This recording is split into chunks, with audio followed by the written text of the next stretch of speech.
May adlaw mga binati o minahal kong matalungan. Welcome to my channel. Welcome to Ecot TV News, ang channel sa kalambuhan sa lungsod sa Mata.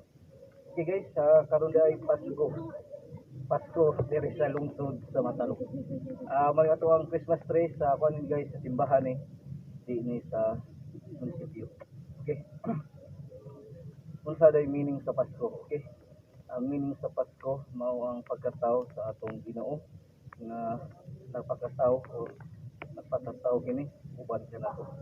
Mao ni itubos atong kasalanan o Ginoo. Mao ni meaning sa Pasko ang panaghiusa, pagtinabangay o timor o niyang siguro panahon na ang pagpinasayloy panaghiusa sa atong lungsod. Panahon na sa panaghiusa aron makabot nato ang tinuray ng kalambuan sa lungsod.